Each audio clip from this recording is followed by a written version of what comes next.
नमस्कार भावानो, मी आलो छत्रपती संभाजीनगरमध्ये पैठणमध्ये. मग इथं भक्त निवासला राहिलो बघा. इथं नाथ मंदिर आहे.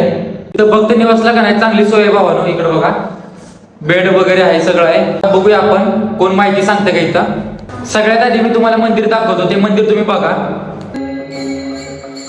हॅलो, शांती ब्रह्म एकनाथ महाराज की जय. श्री दक्षिण काशी शांती ब्रह्म एकनाथ महाराजाचं जन्मस्थान श्री क्षेत्र पैठण, तालुका पैठण, जिल्हा संभाजीनगर. तर नाथ महाराजांची समाधी पैठणमध्ये आहे. तर नाथ महाराजाचे गुरु जनार्दन स्वामी त्याचे नाथाची समाधी इथं आणि इथं समाधी असल्यामुळे नाथ महाराजांच्या मुलाची समाधी इथं हरिपंडित, त्यांचे आजोबा पंजोबा त्यांच्या समाधीत.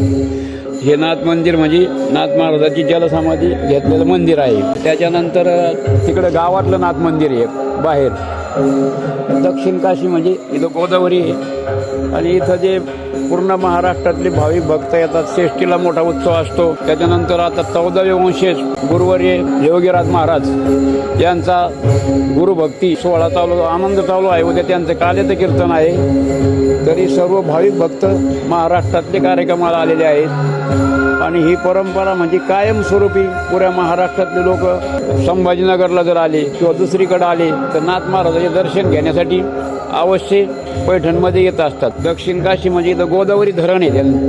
परत इथून ज्ञानेश्वर माऊलीचं जन्मस्थान माऊली आपेगाव, 3 भावंड इथं राहिलेले आहेत 15 किलोमीटर. आणि ज्ञानेश्वर महाराजांनी रेडा बोलवलेलं ठिकाण इथं पैठणमध्येच.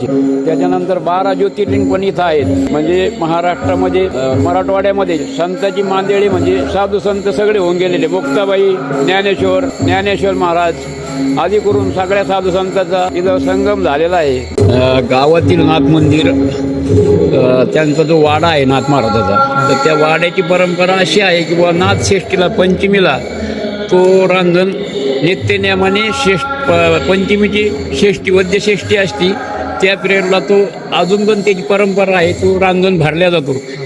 श्रीखंड्याने 36 वर्षे पाणी भरलेलं आहे आणि ते त्या रूपात येतात.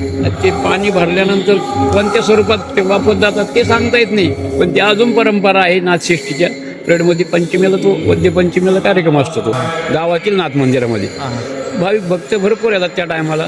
ते पाद्यपूजा असते. पाद्यपूजामध्ये नाथ महाराज कोणाला प्रसाद देईल त्याच्या हिशोबाने ते जातात मग वापस. तिसरी खंड्याचं म्हणजे ते नाथ गावातल्या नाथ मंदिरात आहे. वाडा आहे. तुम्ही जर उद्या जर थांबले तुम्हाला तिथं पाहायला भेटेल.